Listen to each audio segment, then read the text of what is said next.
أعوذ بالله من الشيطان الرجيم. بسم الله الرحمن الرحيم.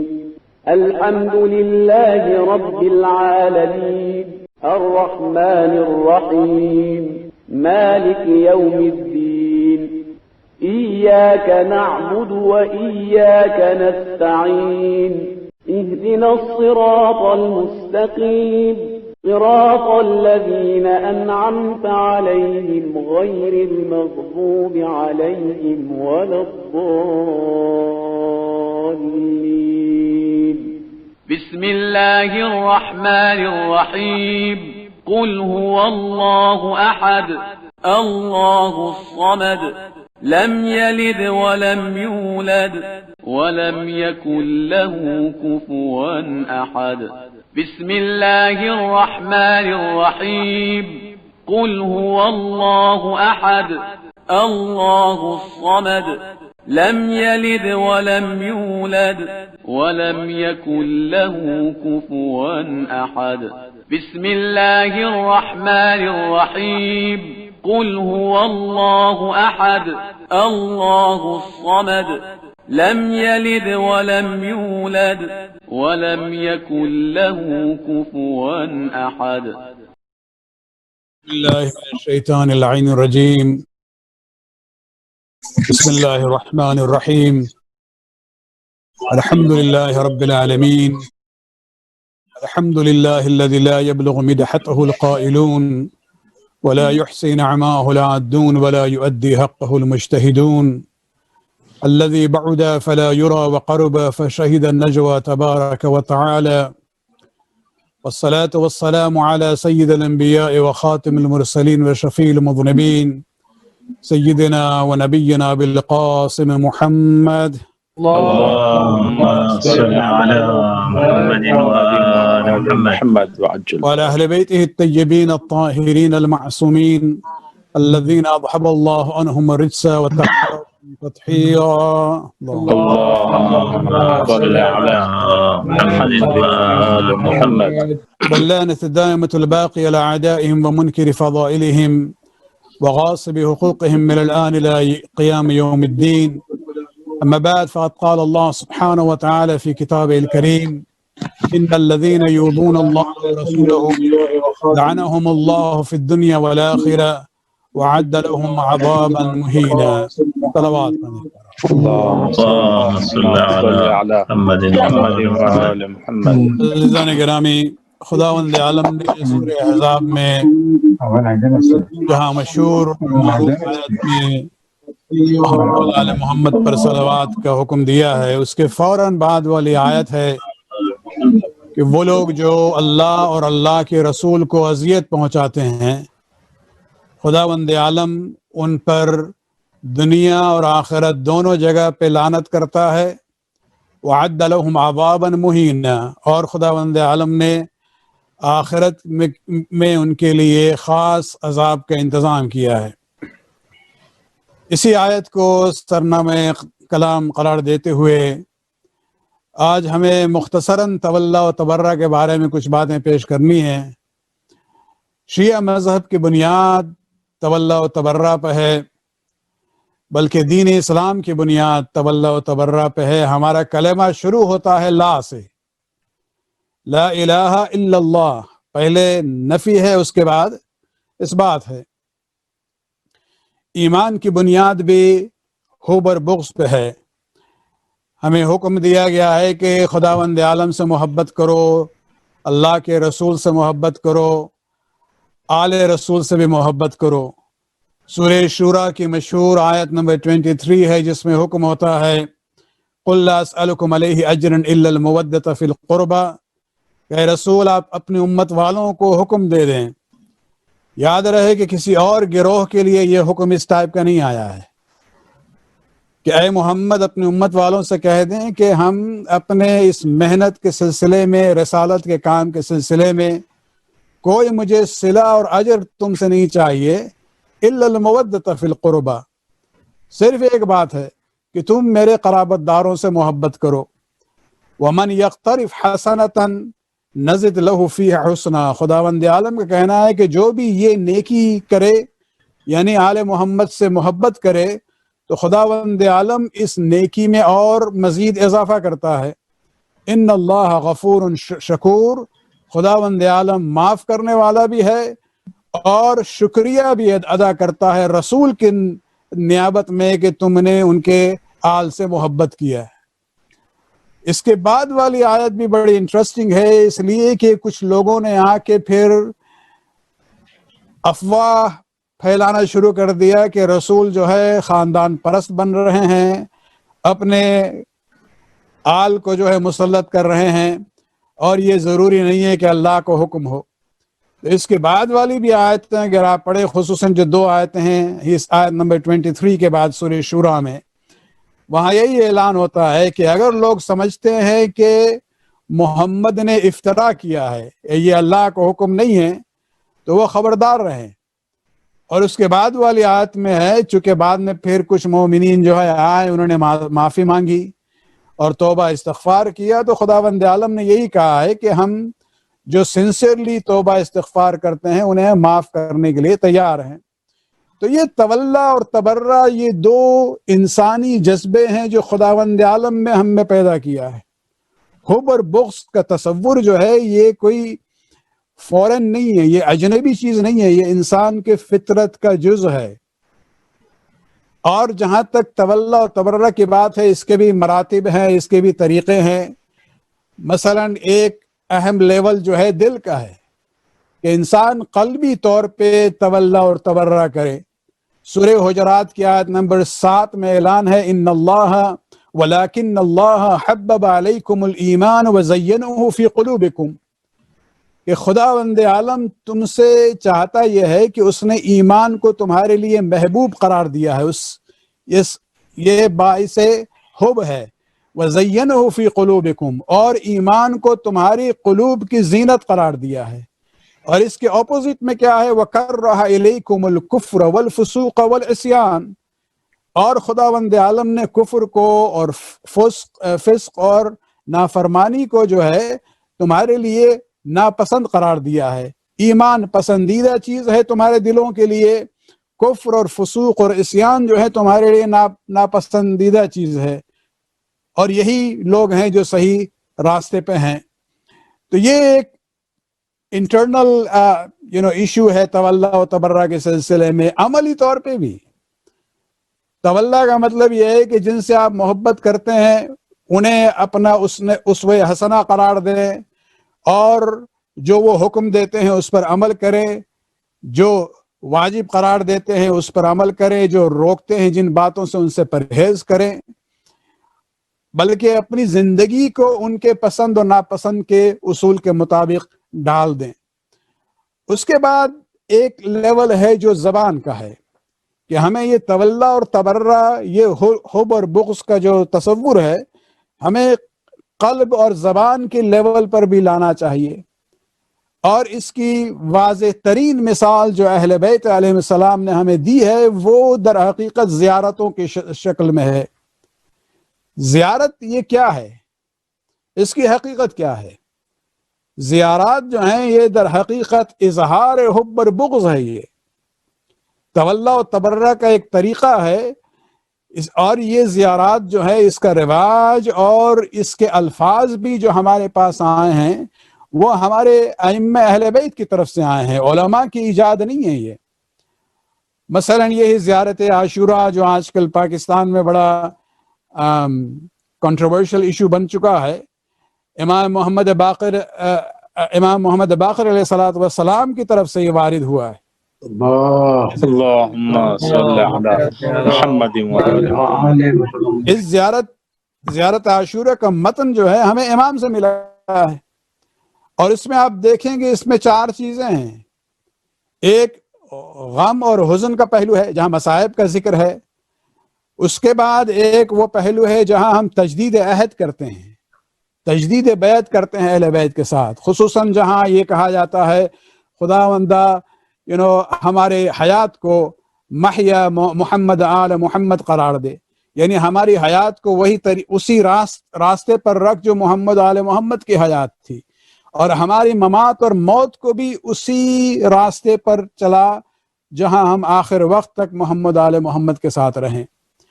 پھر اس میں تیسرا پوائنٹ جو ہے اظہار مودت ہے، کہ جہاں ہم غم بھی مناتے ہیں، اپنی مودت اور محبت کا بھی اظہار کرتے ہیں، اور اس میں تبرہ بھی ہے۔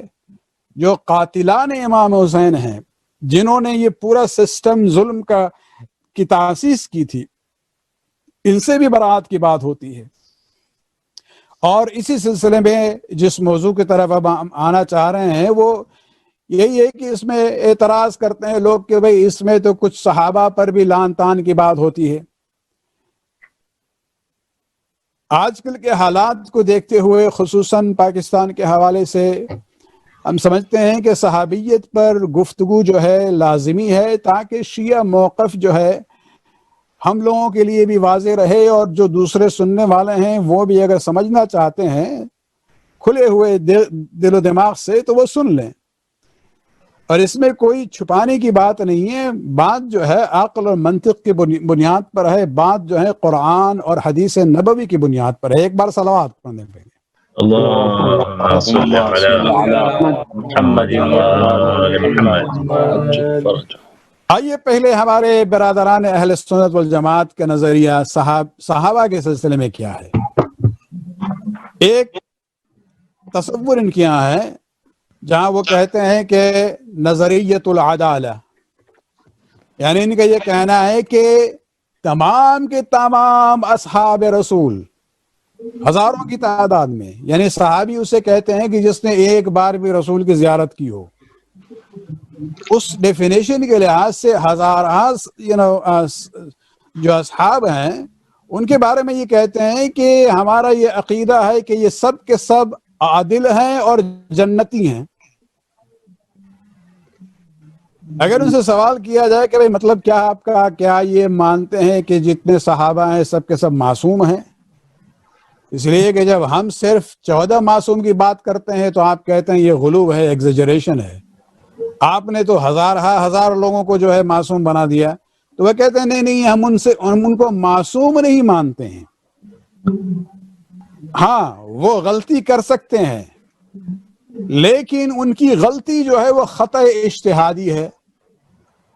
اب یہ خطأ اجتہادی ایک فارمولا ہے، ایک نسخہ ہے جس کو یہ استعمال کرتے ہیں۔ یہ کہتے ہیں کہ بھئی وہ معصوم نہیں ہیں، ان کے عمل پر آپ تنقید کر سکتے ہیں لیکن آپ ان کی برائی نہیں کر سکتے ہیں، اور ان کی نیت پہ آپ شک نہیں کر سکتے ہیں۔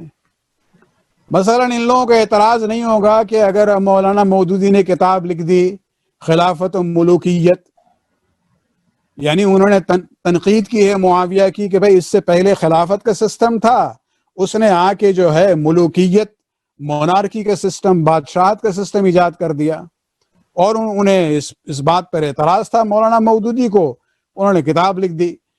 تنقید کے یہ ان میں جو بہرحال پڑھے لکھے ہیں، ہم جاہلوں کی بات نہیں کر رہے ہیں، جو ان کے یہاں پڑھے لکھے حضرات ہیں وہ کہتے ہیں کہ ہاں تنقید آپ کریں، ان کی برائی مت کریے اور ان کی نیت پہ شک نہ کریں۔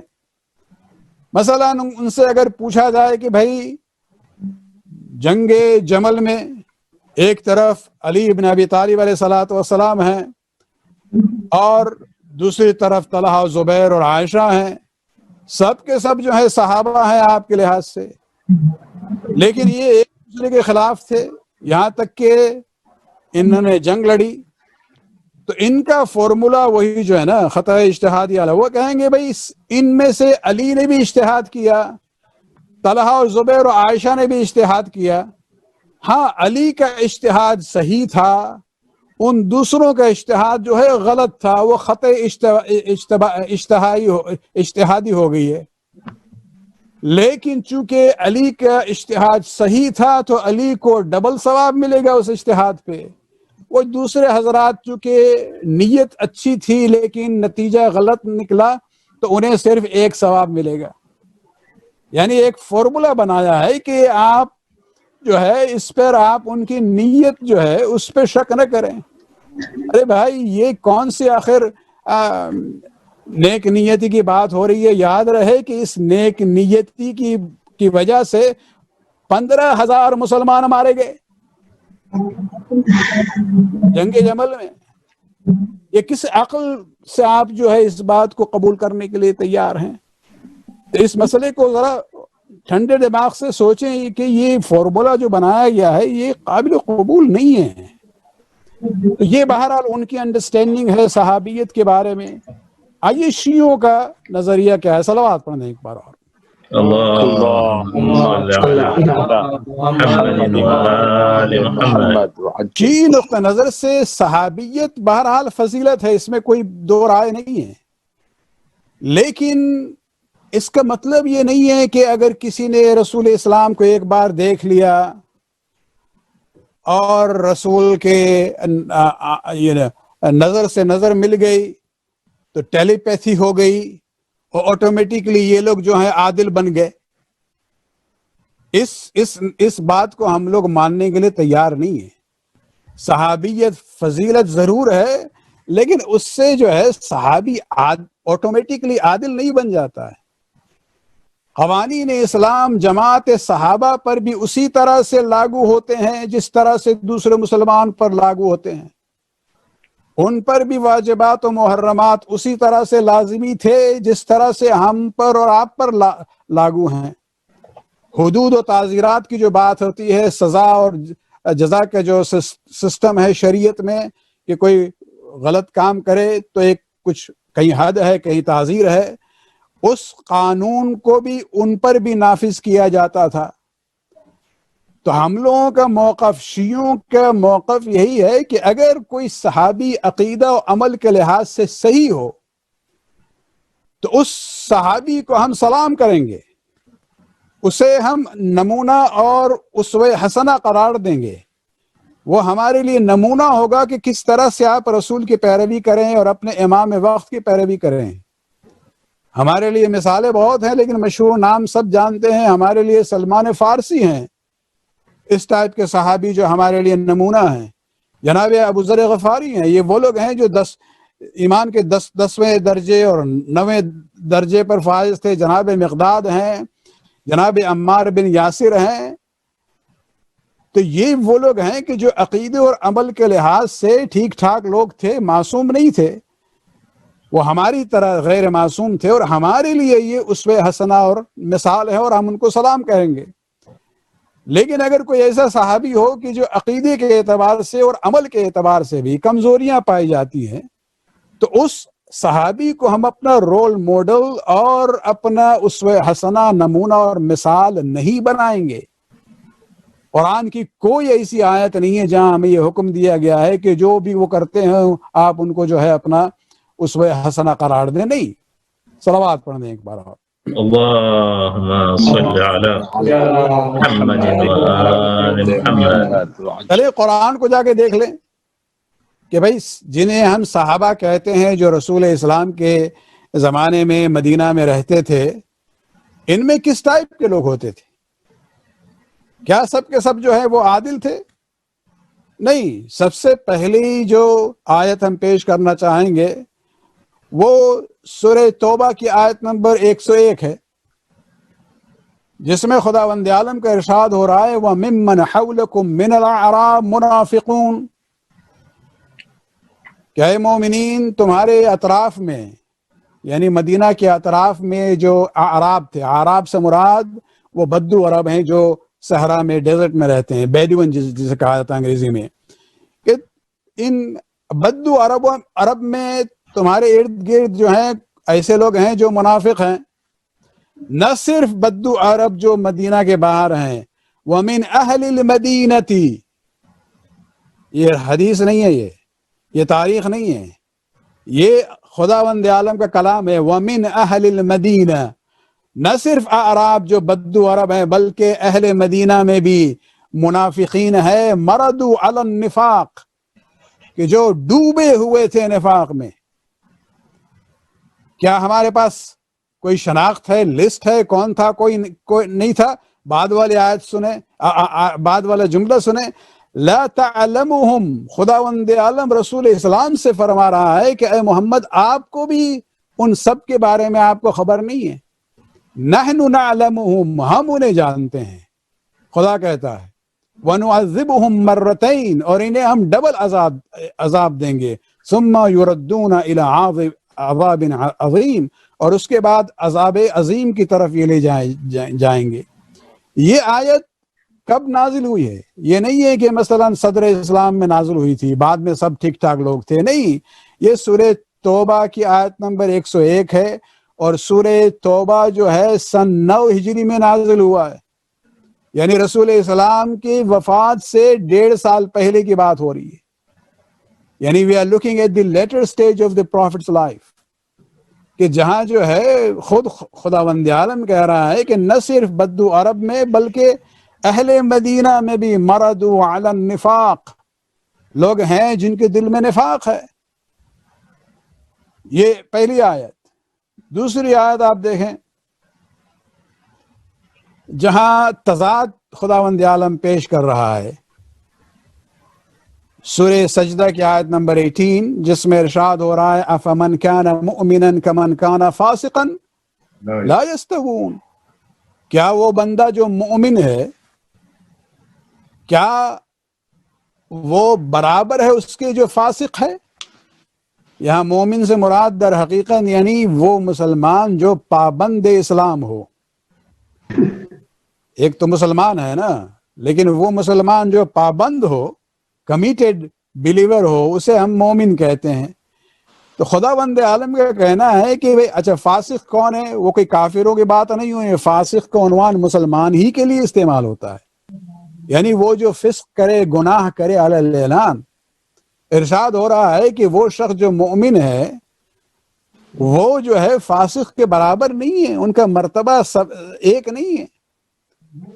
جلال الدین سیوطی نے اپنی کتاب مشہور تفسیر ہے، اور اس آیت کی ضمن میں انہوں نے جو روایات پیش کی ہیں سنی سورسز سے، کہ یہ آیت نازل ہوئی تھی اس وقت جب ولید بن عقبہ بن ابی معیط امیر المؤمنین علی بن ابی طالب علیہ السلام سے اللہم صل علی محمد محمد بحث کر رہا تھا اور اپنی بڑائی بیان کر رہا تھا امیر المؤمنین کے سامنے۔ روایات ہیں، سیوطی نے کئی روایات اس سلسلے میں کوٹ کی ہیں کہ اس وقت یہ آیت نازل ہوئی، اور یہاں مومن سے مراد علی علیہ السلام ہے اور فاسق سے مراد ولید بن عقبہ ہے، اور خداوند عالم نے کہا یہ برابر نہیں ہو سکتے ہیں، ایک مومن ہے ایک فاسق ہے، یعنی صحابی ہے لیکن وہ فاسق ہے۔ اور اس شخص کے لیے یہ پہلی آیت نہیں ہے، سورہ حجرات کی بھی ایک آیت ہے جس کی شان نزول بھی بڑی اہم ہے، کہ اس زمانے میں رسول اسلام نے اس کو ولید بن عقبہ کو زکوٰۃ کلیکٹر کا سٹیٹس دیا تھا۔ یہ جیسے ہمارے یہاں CRA کے آفیسرز ہوتے ہیں، ویسے یہ زکوٰۃ کلیکٹرز بھی لوگ ہوتے تھے۔ تو اس بندے کو ذمہ داری دی گئی تھی ایک قبیلے کے پاس جائے، وہاں سے زکوٰۃ وصول کر کے لے آئے، لیکن چونکہ اسلام سے پہلے اس میں ولید بن عقبہ اور اس قبیلے والوں میں دشمنی تھی، تو یہ جب لوگوں نے دیکھا یہ دور سے آ رہا ہے، وہ مسلمان ہو چکے تھے، تو وہ بہرحال گزشتہ دشمنی کو ختم کرنے کے لیے استقبال کے لیے وہ لوگ باہر نکلے اپنے بستی سے۔ ولید سمجھا یہ لوگ حملہ کرنے آئے ہیں مجھ پہ، لہٰذا وہ وہیں سے پلٹ گیا اور رسول سے جا کے کہہ دیا کہ وہ لوگ جو ہیں وہ زکوٰۃ دینے کے لیے تیار نہیں ہیں، وہ مخالف ہو گئے ہیں۔ رسول اسلام نے تھوڑی دیر کے لیے ظاہری معاملات کو دیکھتے ہوئے اعلان کیا کہ ٹھیک ہے تو ہم ایک لشکر بھیجیں گے، لیکن یہ سب وجہ تھی کہ یہ آیت نازل ہو۔ تو پھر وہ آیت نازل ہوئی، یا ایھا الذین آمنوا اذا جاءکم فاسق بنبأ فتبینوا، اے صاحبان ایمان اگر کوئی فاسق تمہارے پاس کوئی خبر لے کے آئے اس پر فوراً ایکشن نہ لو، فتبینوا، چھان بین کرو، دیکھو یہ سچ ہے یا غلط ہے، ورنہ معلوم ہوگا کہ تم نے کسی قوم پر جو ہے جہالت کی بنیاد پر ظلم ڈالا ہے اور بعد میں شرمندگی ہوگی۔ تو یہ وہ بندہ ہے جو صحابی ہے، نہ صرف صحابی ہے بلکہ یہ عامل زکوٰۃ ہے، ریونیو آفیسر ہے بھائی رسول اسلام کی حکومت کا، اور اس کو جو ہے قرآن نے 2 جگہ پہ اس کو فاسق کہا ہے. تو یہ اور فاسق اور عادل جو ہے یکساں کبھی نہیں ہو سکتے ہیں. یہ صلوات پڑھیں ایک بار. اللهم صل على محمد وآل محمد وعجل فرجهم. یہ جو بات ہوتی ہے کہ بھائی کب سب کے سب صحابہ جو ہیں وہ عدول تھے، عادل تھے، ہمیں تو ہر ہفتے میں ایک بار یاد دلایا جاتا ہے سورہ جمعہ میں. آخری آیات کو دیکھیں آپ، اس میں کیا ہے؟ جہاں خداوند عالم نے کہا ہے کہ بھائی جمعہ کے دن جب بلایا جائے تو اپنے بزنس اور کام کو چھوڑ چھاڑ کے نماز کے لیے جاؤ، نماز کے ختم ہونے کے بعد بھی تجارت میں پڑ جاؤ، لیکن اللہ کو ہمیشہ یاد رکھو. اس کے بعد پھر خداوند عالم ایک نمونہ پیش کرتا ہے نیگیٹو، وَإِذَا رَأَوْا تِجَارَةً أَوْ لَهْوًا انفضوا إِلَيْهَا، کہ کچھ لوگ ہیں کہ جب تجارت اور انٹرٹینمنٹ کے معاملات سامنے آتے ہیں تو وہ اس کی طرف چلے جاتے ہیں. وَتَرَكُوكَ قَائِمًا، اور اے رسول آپ کو جو ہے خطبہ دیتے ہوئے، نماز جمعہ کا خطبہ دیتے ہوئے آپ کو چھوڑ کے چلے گئے. تَرَكُوكَ قَائِمًا، آپ ممبر پر کھڑے تھے، خطبہ دے رہے تھے، اور وہاں ایک کارواں آیا مدینہ میں جو تجارتی کارواں تھا، اور وہ ڈھول کے ذریعے اپنا اعلان کرتے تھے. تو اکثریت وہاں مجمع جو ہے رسول اسلام کو خطبہ جمعہ دیتے ہوئے چھوڑ کے چلے گئے. اور یہ کون تھے؟ یہ تمام صحابہ کرام تھے. اور ان کے بارے میں خداوند عالم نے کہا ہے قُلْ مَا عِنْدَ اللَّهِ خَيْرٌ مِّنَ اللَّهْوِ وَمِنَ التِّجَارَةِ وَاللَّهُ خَيْرُ الرَّازِقِينَ. اے محمد ان سے کہہ دیں کہ جو اللہ کے پاس ہے وہ جو ہے یہ لہو اور تجارت سے بہتر ہے، اور خدا سب سے زیادہ بہتر جو ہے رزق دینے والا ہے. یہ امام سیوطی نے اپنی تفسیر میں اس میں جو حدیثیں بیان کی ہیں کہ یہ کیا ہوا تھا، اس میں ایک روایت صرف ہم پیش کرنا چاہیں گے، اور یہ روایت عبداللہ ابن عباس کی ہے، جہاں وہ کہتے ہیں کہ اس دن نماز جمعہ کا خطبہ چل رہا تھا رسول اسلام کا. کوئی عام مولوی اور امام کی بات نہیں ہو رہی ہے. رسول اسلام مسجد النبی میں ممبر رسول پہ خطبہ جمعہ دے رہے ہیں، اور وَتَرَكُوا رَسُولَ اللَّهِ قَائِمًا عَلَى الْمِنبَرِ، رسول اسلام کو ممبر پہ خطبہ دیتے ہوئے چھوڑ دیا لوگوں نے. وَبَقِيَ فِي الْمَسْجِدِ 12 رَجُلًا و7 نِسْوَةً. عبداللہ ابن عباس کی روایت ہے کہ صرف 12 مرد رہ گئے تھے اور 7 عورتیں رہ گئی تھی. آپ سوچ لیں، جس ویژولائز کریں آپ، اس سے 1000 گنا زیادہ مجمع تو تمام مساجد میں ہوتا ہے آج کل دنیا میں. اور اس وقت رسول اسلام نے کہا جب یہ لوگ چھوڑ کے چلے گئے لو خرج كلهم لاصطرم المسجد عليهم نارا. رسول اسلام فرماتے ہیں کہ اگر تم جو باقی رہ گئے ہو، اگر تم نہ ہوتے تو یہ مسجد جو ہے ان لوگوں پر آگ پھینکتی، یعنی عذاب نازل ہو جاتا وہاں پہ. صلوات پڑھنے ایک بار. اللهم صل على محمد وآل محمد. بھئی ہم لوگوں سے یہ توقع کرنا کہ یہ مثالیں جو خداوند عالم نے دی ہیں ہر جمعے میں ان لوگوں کی مثال دی جا رہی ہے، ان کو ہم عدول کیسے مان لیں گے؟ ان کو اپنا ہم اسوہ حسنہ نہیں مان سکتے ہیں. بس آخر میں آپ دیکھ لیں ایک حدیث پہ ہم یہاں اکتفا کریں گے. یہاں اس حد تک گفتگو ہے کہ خود رسول اسلام نے، صحیح بخاری میں بھی یہ روایت ہے کہ ایک لحاظ سے پیشنگوئی کی ہے. فرماتے ہیں یرید علی یوم القیامہ رحت من اصحابی، قیامت کے دن جو ہے میرے اصحاب سے ایک گروہ وہاں آئے گا. فیجلون عن الحوض، انہیں جو ہے حوض سے دور کر دیا جائے گا، حوض کوثر کی طرف یہ آنا چاہیں گے، اور ملائکہ انہیں جو ہے وہاں سے ہٹا دیں گے. رسول فرماتے ہیں جب یہ ہم دیکھیں گے کہ بھائی یہ ہمارے اصحاب ہیں، کیوں انہیں حوض کوثر سے ہٹایا جا رہا ہے، تو ہم کہیں گے یا ربی اصحابی، خداوند یہ میرے اصحاب ہیں۔ فیقول، خداوند عالم جواب دے گا انک لا علم لک بما احدثوا بعدک، کہ رسول آپ کو معلوم نہیں ہے کہ آپ کے بعد انہوں نے کیا کیا ہے۔ انہم ارتدوا علی ادبارہ القہقری، انہوں نے اسلام کو چھوڑ دیا، واپس چلے گئے اس پرانے راستے کی طرف۔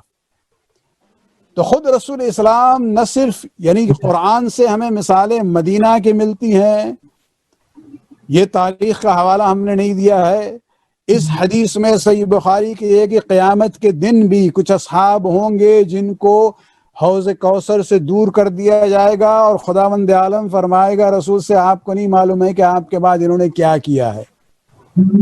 اس بنیاد پر شیعہ اس نظریے کو ماننے کے لیے تیار نہیں ہیں کہ صحابہ بعنوان صحابہ جو ہیں آٹومیٹکلی ہمارے لیے عادل ہیں اور نمونہ ہیں اور اسوہ حسنہ ہے۔ نہیں، ہم ہر صحابی کو انڈیویجولی دیکھیں گے، اگر عقیدہ اور عمل کے لحاظ سے وہ ٹھیک ٹھاک ہیں تو ہمارے سرانخ پر ہم ان کا احترام کریں گے، ان کو اپنا نمونہ اور اسوہ حسنہ قرار دیں گے۔ لیکن اگر اس معیار پر نہیں ہے جو قرآن اور رسول کا معیار ہے تو وہ ہمارے لیے قابل اتباع نہیں ہے۔ صلوات پڑھنے اللهم صل على محمد وآل محمد۔ ہمارا رویہ صحابہ کے سلسلے میں کیا ہونا چاہیے؟ پاکستان کے صورتحال میں اس بات کو بار بار لایا جا رہا ہے، ہمارے علماء ریپیٹ کر رہے ہیں اگین اینڈ اگین۔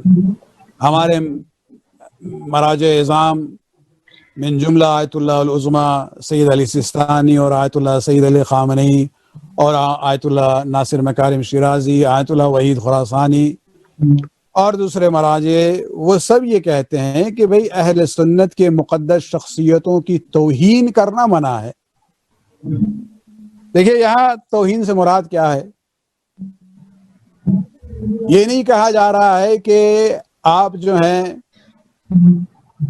انہیں حق مان لیں، توہین کرنا منع ہے، لیکن یہ نہیں کہا جا رہا ہے کہ انہیں آپ حق ماننا شروع کر دیں، یا یہ کہ یہ مثلا نافذ کر دیا جائے کہ اب ان سے جو ہے ان کے نام کے ساتھ ہم رضی اللہ عنہ لازمی طور پہ کہیں۔ نہیں، یہاں صرف یہ کہ بھئی آپ جو ہیں ایک لحاظ سے توہین نہ کریں، اس کے بارے میں مزید ہم آپ وضاحت دیں گے۔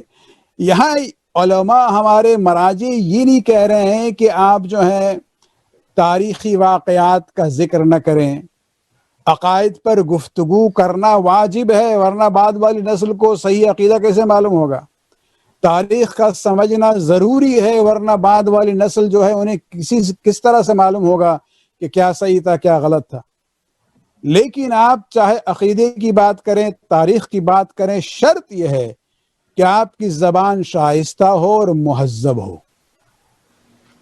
گالی گلوچ کی بات نہیں ہے، سب و شتم کی بات نہیں ہے، لعن اور سب شتم میں فرق ہے۔ لعن کا مطلب یہ ہوتا ہے یہ بد دعا ہے کہ خداوندہ اپنی رحمت کو ان سے دور رکھ، یہ ایک لحاظ سے بد دعا ہے بیسیکلی۔ مثلا ہم جو ہمارے علماء جو کہتے ہیں کہ آپ توہین نہ کریں، اس کا مطلب یہ نہیں ہے کہ آپ جو ہے تاریخی واقعات کو بیان نہ کریں۔ جنگ جمل کو ہی آپ دیکھ لیں، ایک شخص تھا وہاں جس کا نام تھا الحارث بن حوت اللیثی، اور یہ امیر المومنین کے لشکر میں تھا، لیکن جب اس نے منظر دیکھا، ادھر دیکھا ادھر دیکھا، تو بڑا پریشان ہو گیا۔ امیر المومنین کے پاس آیا اور کہنے لگا اترى ان طلحہ وزبیر وعائشہ علی باطل، کیا آپ سمجھتے ہیں کہ طلحہ، زبیر اور عائشہ جو ہے وہ غلط موقف ہے ان کا، وہ بطلان پہ ہیں؟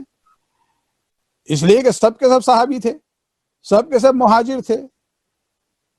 ایک طرف جو ہے رسول کا پھوپھیزاد بھائی ہے زبیر کی جب بات کریں گے، اور اس کے ساتھ ساتھ رسول اللہ کے ایک زوجہ ہیں، اور اپنی طرف دیکھتا ہے تو رسول اللہ کے کزن بھی ہیں اور داماد بھی ہیں، اور دوسرے چچا بھائی بھی ہیں عبداللہ ابن عباس، اور دوسرے صحابہ بھی ہیں.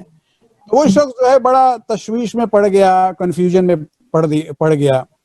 اس وقت امیر المومنین نے جو جواب دیا ہے یہ در حقیقت شیعہ نظریے صحابیت کا ایک بنیاد ہے. یہ فرماتے ہیں یا حارث انت ملبوس علیک، اے حارث تم بڑے کنفیوز انسان ہو اس معاملے میں. ان الحق والباطل لا يعرف باقدار الرجال.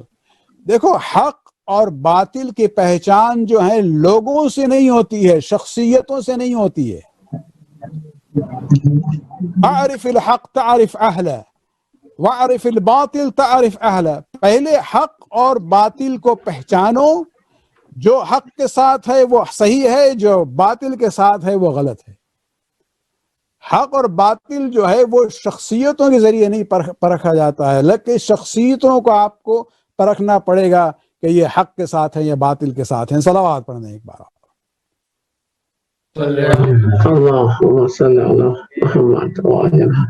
اب خیر ہم لوگوں کے یہاں حدیث اس سلسلے میں بہت سی بھی ہیں، لیکن ہم بہت ہی جلدی آگے بڑھنا چاہیں گے.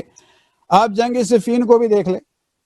وہاں ایک طرف امیر المومنین ہیں اور بزرگ صحابہ ان کے ساتھ ہیں، دوسری طرف معاویہ اور عمر بن عاص جیسے ہیں وہ بھی صحابی ہیں. اس سلسلے میں آپ کیا کہیں گے؟ ہمارے پاس اس کا جواب بہت سمپل ہے کہ بھئی یہ جنگ جو صفین کی تھی اس کا فیصلہ تو رسول نے ہی پہلے سے ہی کر دیا تھا. صحیح بخاری میں روایت ہے اور دوسری کتابوں میں بھی ہے. آپ کو ہم لسٹ یہاں نہیں دینا چاہیں گے، لیکن بخاری میں ہے، مسلم میں ہے، طبرانی نے کوٹ کیا ہے، ترمذی نے، حاکم نشاپوری نے، امام احمد بن حنبل نے بھی. تقریباً 27 صحابہ سے یہ روایت ہے کہ جب مسجد النبی کی تعمیر ہو رہی تھی اس وقت عمار بن یاسر جوان تھے ابھی، یہ ڈبل لوڈ اٹھاتے تھے سامان کا، خصوصاً جو اینٹ اٹھائی جاتی تھی. تو اس پہ کسی نے کچھ طنز کر دیا، ان پہ کچھ کہا. تو رسول السلام نے جب یہ دیکھا تو ان لوگوں کو منع کیا کہ بھائی عمار کو چھوڑ دو. پھر ایک جملہ فرماتے ہیں کہ یقتلہ الفئة الباغیہ یدعوہم الی الجنہ ویدعونہ الی النار. عمار کو چھوڑ دو، تنگ مت کرو. عمار کو ایک باغی گروہ جو ہے قتل کرے گا، جبکہ عمار ان کو جنت کی طرف بلا رہے تھے اور وہ لوگ جو ہیں عمار کو جہنم کی طرف بلا رہے ہوں گے. تو فیصلہ تو رسول اسلام نے سنا ہی دیا ہے کہ معاویہ اور عمرو بن عاص اور ان کا پورا گروہ جو ہے یہ وہ لوگ ہیں یدعون الی النار، جو لوگوں کو جہنم کی طرف بلا رہے ہیں. یہ وہ ہے الفئۃ الباغیہ، جو باغی فرقہ ہے، گروہ ہے. اور عمار ان لوگوں میں سے ہیں یدعوہم الی الجنہ، جو جنت کی طرف بلا رہے ہیں. اور عمار کی شہادت صفین ہی میں ہوئی ہے. جیسے ان کی شہادت ہوئی ہے تو اس وقت معاویہ کے لیے بہت بڑا معاملہ بن گیا کہ بھئی اس لیے کہ لوگوں نے وہ حدیث دہرانا شروع کر دی جو رسول نے پیشین گوئی کے طور پہ کہا تھا. اور اب یہ بات فٹ ہو رہی تھی کہ باغی گروہ جو ہے وہ معاویہ کا ہے. اس کو ڈیفلیکٹ کرنے کے لیے معاویہ کو عمرو بن عاص نے یہ رائے دی کہ کہہ دو کہ بھائی عمار کے قاتل ہم نہیں ہیں، عمار کے قاتل وہی ہیں جو لے کے آئے تھے. یہ جو بلیمنگ دی وکٹم کا طریقہ ہے نا، ابھی بھی شیعوں کو کہتے ہیں انہوں نے علی کو حسین کو مارا تھا اس لیے اب اپنے کو مارتے ہیں. یہ وہی پرانا طریقہ ہے. امیر المومنین نے جب یہ سنا تو فوراً امیر المومنین کہتے ہیں اس کا مطلب یہ ہوا کہ ہمارے چچا حمزہ کی شہادت کا باعث جو ہے رسول بنے، اس لیے کہ جنگ احد میں بھی رسول ہی حمزہ کو لے کے گئے تھے. تو یہ کوئی سینسیبل بات نہیں کرتے ہیں یہ لوگ. لیکن جو پوائنٹ ہم یہاں پیش کرنا چاہیں گے کہ رسول اسلام کے اس بیان میں معاویہ کے گروہ کے سلسلے میں دو صریحی باتیں ہیں، اور اس میں کوئی ہم شوگر کوٹنگ کی بات نہیں کر رہے ہیں، یہ رسول کے الفاظ ہیں. ایک بالکل واضح الفاظ ہیں الفئۃ الباغیہ، باغی گروہ، اور دوسرا عنوان یہ ہے کہ عمار کو جہنم کی طرف بلا رہے ہوں گے یہ لوگ۔ ہم اپنے برادران سے یہی کہیں گے بھائی ایسا امیر و پیشوا آپ ہی کو مبارک ہو، آپ ہی رکھے اس ٹائپ کے امیر کو۔ لیکن اس حدیث کے ساتھ ساتھ سورہ قصص کی آیت نمبر 41 کو بھی یاد کر لیں کہ جہاں خداوند عالم کا ارشاد ہے وَجَعَلْنَاهُمْ أَئِمَّةً يَدْعُونَ إِلَى النَّارِ وَيَوْمَ الْقِيَامَةِ لَا يُنصَرُونَ، کہ کچھ لوگ ایسے بھی ہیں، خدا کہتا ہے کہ جہاں ہم نے ان کو ڈھیل دی ہے وہ بن گئے امام جو لوگوں کو جہنم کی طرف بلاتے ہیں، اور قیامت کے دن ان کی کوئی مدد کرنے والا نہیں ہوگا۔ ہمیں امام نار نہیں چاہیے، ہمیں امام نور چاہیے۔ صلوات پڑھنے ایک بار۔ اللهم صل صل على على محمد وآل محمد۔ صفین کے واقعات سے یہ بات بھی واضح ہو جاتی ہے کہ اگر کوئی شخص کسی صحابی کو برا کہے تو وہ شخص جو ہے دائرے اسلام سے خارج نہیں ہو جاتا ہے۔ اگر کفر کا معیار یہی ہے تو یہی گروہ آج کل جو تکفیری عمل کرتا ہے، لوگوں پر کفر کا فتویٰ لگاتا ہے، آج کل جو نعرہ دوبارہ شروع ہو گیا ہے کافر کافر شیعہ کافر، اگر یہی معیار ہے کہ کسی صحابی کو برا کہہ دیا تو آپ کافر ہو گئے، تو یہی تکفیری گروہ کو بہت ہی مہنگا سودا پڑے گا یہ، اس لیے کہ سب سے پہلے منظم طریقے سے جمعہ کے خطبوں میں اگر سب و شتم کا رواج شروع کیا گیا ہے وہ امیر المومنین کے خلاف تھا، اور اس سسٹم اور اس عمل کے بانی خود معاویہ ہے، یہ ان کی بدعت ہے، اور کم سے کم یہ سلسلہ جو ہے آدھی صدی تک چلا ہے۔ تو قبل اس کے کہ آپ شیعوں پر یہ لیبل لگائیں، آپ کو تاریخ میں جانا ہوگا جہاں جہاں آل رسول، صحابی رسول، داماد رسول پر سب و شتم جس نے بھی کیا تھا اس پر جا کے پہلے وہ لیبل فٹ کریں، اس کے بعد شیعوں کی طرف آئیے گا۔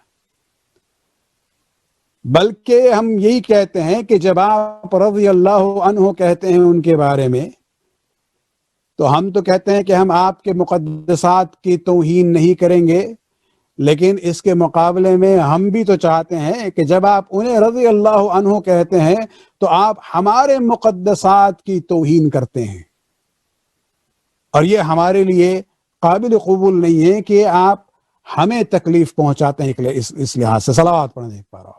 اللهم صل على محمد وآل محمد۔ کربلا ہمارے لیے حد فاصل ہے۔ ہم اپنے بھائیوں سے یہی کہیں گے، برادران اسلام اہل سنت والجماعت سے، کہ آپ بھی حسین ابن علی کا ساتھ دے کر رسول اسلام سے وفاداری کا اعلان کریں، اس معاملے میں اپنے موقف کو بالکل کلیئر کریں۔ آپ ہمارے مقدسات میں حسین ابن علی بہت ہی اہم ہیں، ان کا احترام کریں۔ آپ جب حسین کے قاتلین کی مذمت کرنے سے گریز کرتے ہیں، بلکہ ان کے لیے رضی اللہ عنہ لکھتے ہیں، یزید کو امیر المؤمنین لکھتے ہیں، تو اس میں آپ ہمارے مقدسات کی توہین کرتے ہیں، بلکہ آپ اپنے مقدسات جو ہیں ان کی توہین کرتے ہیں۔ کیا حسین کو آپ سید شباب اہل جنہ نہیں مانتے ہیں؟ آپ کا موقف کلیئر ہونا چاہیے کربلا کے بارے میں، اس میں کوئی کمپرومائز کی گنجائش نہیں ہے۔ زیارت عاشورہ کو آپ پرابلم سمجھتے ہیں؟ سوچیں یہ کس کی یہ تصنیف ہے؟ یہ اس امام کی تصنیف ہے جو کربلا کے واقعات کا عینی گواہ ہے۔ 5 سال کا سن تھا امام محمد باقر کا، اور عاشور کے دن کے لیے یہ زیارت انہوں نے لکھی ہے اور بتائی ہے شیعوں کو۔ لیکن پھر بھی امام کے بزرگواری کو آپ دیکھیں جو ہمارے مجتہدین بھی اسی روش پہ چل رہے ہیں کہ کہیں کہیں جو ہے اللہ کی بارگاہ سے دعا کی ہے کہ خداوندہ ایک گروہ ہے جس کا نام نہیں لیا ہے، ان سے اپنی رحمت کو دور رکھ. لیکن جب یہ امام حسین علیہ السلام کے قاتلین اور جو ڈائریکٹلی انوالو تھے، جنہوں نے اس پورے سسٹم کو ایجاد کیا، فیسیلیٹیٹ کیا، ان کی جب بات ہوتی ہے تو امام محمد باقر علیہ السلام نے بھی کمپرومائز نہیں کیا بلکہ ان کا نام دیا ہے. حسین اور کربلا یہ ہماری ریڈ لائن ہے جسے ہم حد فاصل کہتے ہیں. اس میں ہم دوسرے مسلمانوں کے ساتھ کمپرومائز نہیں کریں گے. حسین کے معاملے میں آپ کو اعلان کرنا ہوگا آپ یا حسین کے ساتھ ہیں یا یزید کے ساتھ ہیں. نیوٹرالٹی یہاں پر نہیں چلنے والی ہے. اور اسی لیے زیارت میں یہ الفاظ آئے ہیں، لعن اللہ امتن قتلت کا، خداوندہ لعنت کر اس گروہ پر جس نے حسین کو قتل کیا ہے. وَلَعَنَ اللَّهُ أُمَّةً ظَلَمَتْكَ، خداوندہ تیری لعنت ہو ان پر جنہوں نے حسین پر ظلم کیا. وَلَعَنَ اللَّهُ أُمَّةً سَمِيَتْ بِذَلِكَ فَرَضِيَتْ بِهِ، اور ان لوگوں پر بھی چاہے وہ صدیوں کے بعد آئیں اگر وہ قتل حسین پر راضی ہیں، یزید کو اگر رضی اللہ عنہ کہتے ہیں، یعنی یزید کے اس فعل اور عمل پر راضی ہیں، تو یہ لعنت جو ہے ان پہ بھی آئے گی. بس آخری ایک آیت پہ ہم ختم کرنا چاہیں گے مصائب سے پہلے، کہ جہاں تک قتل حسین کی بات ہے یہ یقینی معاملہ ہے، کوئی منکر نہیں ہے اس کا. اور یہ بھی یقینی ہے کہ قتل کی وجہ یزید ہے. آپ ابن زیاد پر یہ الزام نہیں ڈال سکتے ہیں اور ذمہ داری پوری نہیں. نہ عمر سعد پہ، نہ شمر پہ، یہ سب آلے کار تھے یزید کے. اور اس پس منظر میں سورہ نساء کی آیت نمبر 93 پڑھیں آپ. اعلان ہو رہا ہے وَمَن يَقْتُلْ مُؤْمِنًا مُتَعَمِّدًا، کہ وہ شخص جو ایک مومن کو جان بوجھ کے قتل کر دے، فَجَزَاؤُهُ جَهَنَّمْ خَالِدًا فِيهَا، اس کی سزا جو ہے جہنم ہے جس میں ہمیشہ وہ رہے گا. وَغَضِبَ اللَّهُ عَلَيْهِ وَلَعَنَهُ، اور خداوند عالم کا غضب اور لعنت اس پہ رہے گی. یہاں یہ کہا جا رہا ہے من یقتل مؤمنا، ایک مؤمن کو کوئی قتل کر دے تو یہ اس کا حشر ہوگا کہ وہ جہنمی جائے گا ہمیشہ کے لیے، اور اللہ کے غضب اور لعنت بھی اس پہ ہے. اگر وہ مومن سید شباب اہل جنہ ہو، جوانان جنت کا سردار ہو، تو اس کا قاتل یقیناً جہنمی ہوگا، ہمیشہ اس پہ رہے گا جہنم میں، اور اس پہ خدا کا غضب بھی ہوگا اور خدا کی لعنت بھی ہوگی. تو اس آیت کی روشنی میں یزید پر لعنت کرنے میں کوئی پرابلم نہیں ہونا چاہیے. آپ ہمیشہ عظمت صحابہ کی بات کرتے ہیں، یزید کو دیکھیے اور امام حسین کو دیکھیے. یزید تو صحابی بھی نہیں ہے، حسین ابن علی نواسے رسول ہے اور صحابی بھی ہیں. آپ صحابہ کی غلطیوں کو خطأ اجتہادی کے عنوان سے آپ جو ہے اس کو بلا دیتے ہیں، لیکن یزید تو صحابی بھی نہیں ہے کہ آپ خطأ اجتہادی والا فارمولا یوز کریں. بقول مرزا غالب کے یہ اجتہاد عجب ہے کہ ایک دشمن دین علی سے آ کے لڑے اور خطا کہیں اس کو. یزید کو تو نہ تھا اجتہاد کا پایا، نہ پایا تھا، نہ صحابہ میں سے تھا. یہ یزید کو تو نہ تھا اجتہاد کا پایا، برا نہ مانیے اگر ہم برا کہیں اس کو. علی کے بعد حسن اور حسن کے بعد حسین، کرے جو ان سے برائی بھلا کہیں اس کو. تو شیعوں سے اس بات کی توقع نہیں ہے، بلکہ ہم بالعکس آپ سے تقاضا کرتے ہیں کہ آپ اپنے موقف کو حسین ابن علی کے سلسلے میں بالکل واضح کر دیں. ایک کوٹیشن پر ہم ختم کرنا چاہیں گے کہ اہل سنت والجماعت کی جو عقیدے کی کتابیں ہیں اس میں سب سے اہم کتاب ہے شرح العقائد النصفیہ، جس کو امام سعد الدین تفتازی نے لکھا ہے۔ وہ یزید کے لعن کے بارے میں گفتگو کرتے ہیں اس میں، اور آخر میں کنکلوژن ان کا کیا ہے؟ وَالْحَقُّ أَنَّ رِضَى يَزِيدُ بِقَتْلِ الْحُسَيْنِ وَإِسْتِبْشَارِهِ بِذَلِكَ، اور حق یہ ہے کہ یزید قتل حسین پر راضی تھا اور وہ خوش ہوا اس پر، وَإِهَانَتُهُ أَهْلَ بَيْتِ رَسُولِ اللَّهِ، اور اس نے اہل بیت رسول کی اہانت کی، مما تواتر معناه، وہ کہتا ہے کہ آپ سنگولر رپورٹس کا نہ دیکھیں، مجموعی طور پہ یہ متواتر ہے، یہ سب ہوا تھا۔ فَنَحْنُ لَا نَتَوَقَّفْ فِي شَأْنِهِ، ہم اس کے بارے میں کوئی ہیزیٹیشن نہیں کرتے ہیں، کوئی نیوٹرلٹی نہیں ہے۔ لعنت اللہ علیہ وعلی انصارہ وعوانہ، یہ اس کے الفاظ ہیں کہ خدا کی لعنت اس پر بھی ہو اور اس کے انصار اور اعوان جو مددگار تھے سب پر ہوں۔ تو یہ آپ کے عقائد کی کتابوں میں کلیئرلی لکھا ہوا ہے، آپ اپنی پبلک کو کیوں جو ہے اس سلسلے میں جاہل رکھتے ہیں؟ پھر ایک فارمولہ استعمال کیا جاتا ہے کہ نہیں، ممکن ہے اس نے آخر وقت میں توبہ کر لی ہو، خداوند عالم یہ فیاض ہے، بخشنے والا ہے۔ اگر اللہ کی فیاضی اور بخشش جو ہے یزید پلید کو بھی شامل ہو سکتی ہے تو ہمارا جواب یہ ہے کہ بھائی ہمیں بھی یزید پر لعنت کرنے کی اجازت دو۔ اگر خدا یزید کو قتل حسین پہ معاف کرے گا تو یقیناً ہمیں لعن یزید پر بھی معاف کر دے گا، because they are not comparable at all۔ Karbala ہمارے لیے کوئی ایسا عمل نہیں ہے کہ جسے ہم بھول جائیں، یہ حادثہ بھولنے والا نہیں ہے۔ اس حادثہ، اس ظلم کی یاد جو ہے انہی مجالس کے ذریعے محرم اور سفر میں یہ ہمیشہ زندہ و جاوید رہیں گی۔ یہ اور اس کے بانی کون تھے؟ اس کے بانی امام سجاد تھے ہمارے لیے، اس کے بانی جناب زینب ہیں۔ امام سجاد نے اپنی پوری زندگی میں عملی طور پہ جو ہے اس سلسلے عزا کو، غم اور حزن کو، آہ و بکا کے سلسلے کو عملی طور پہ ہمارے سامنے پیش کیا ہے۔ آپ سوچ لیں، روزانہ جب وضو کے لیے پانی آتا تھا،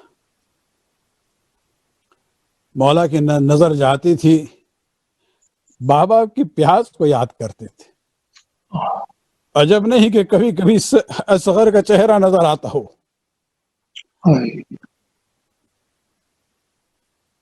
اتنا روتے تھے کہ آنسو جو ہے اس برتن میں چلا جاتا تھا تو پانی جو ہے مضاف ہو جاتا تھا، اس قابل نہیں تھا کہ اس سے وضو کیا جائے۔ ایک غلام جو بہت قریب تھا امام سے، اس نے ہمت کر کے ایک بار امام سے کہا کہ مولا، کیا وہ وقت نہیں آیا ہے کہ آپ بھول جائیں ان مصائب کو؟ اس وقت امام نے کہا کہ اے شخص، تو نے ہمارے ساتھ انصاف نہیں کیا ہے۔ یعقوب کے اتنے بیٹے تھے اور یوسف غائب تھے، انہیں معلوم تھا کہ زندہ ہیں، صرف غائب تھے۔ اتنا روئے کہ قرآن میں یہ ہے کہ ان کی آنکھ کی بینائی جو ہے ختم ہو جاتی ہے۔ انہیں انصاف نہیں کیا، میرے سامنے میرے گھر کے 18 افراد ایک دن میں قتل کر دیے جاتے ہیں۔ کس طرح سے ہم ان مصائب اور مظالم کو بھول سکتے ہیں؟ غلام نے ہاتھ جوڑ کے کہا، مولا لیکن یہ تو آپ کی عادت بن چکی ہے خاندان کی۔ امام نے ابن زیاد سے بھی یہ کہا تھا کہ تم مجھے قتل کی دھمکی نہ دو، تمہیں نہیں معلوم کہ ہمارے لیے اللہ کی خاطر قتل ہونا جو ہے عادت سے بن چکی ہے، اور شہادت ہمارے لیے کرامت اور عظمت ہے۔ غلام نے اسی پہلو کو یہاں اپنایا۔ اس وقت امام نے کہا کہ تم نے پھر بھی ہمارے ساتھ انصاف نہیں کیا ہے۔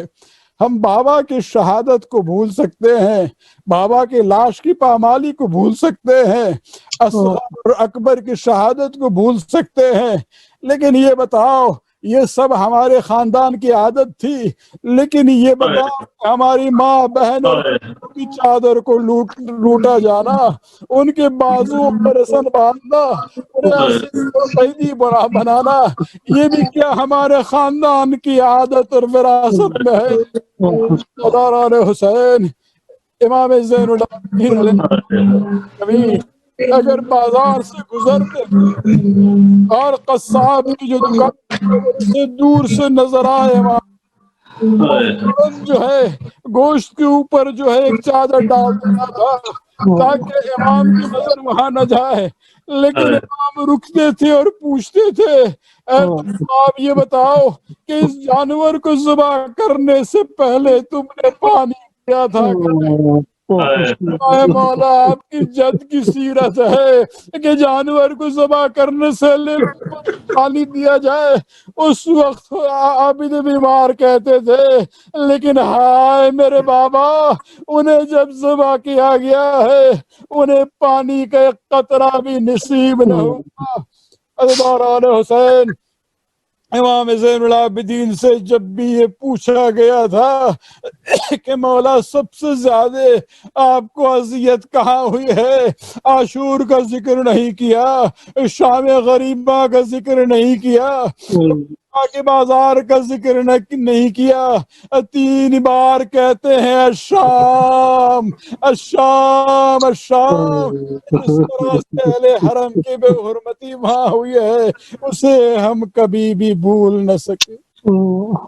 اللہ لعنت اللہ علی القوم الظالمین۔ لعنت اللہ علی القوم الظالمین۔ جزاک خداوند اس قریبات قبول فرما ہماری الہی اپنے ذات الہی الہی جہاں بھی ہیں، خصوصاً ان حالات میں پاکستان میں جو حالات ہیں ان کو اپنے حفظ و امان میں رکھ، تکفیری افواج کی تمام صلاحیتوں کو نیز الہی فرما فرما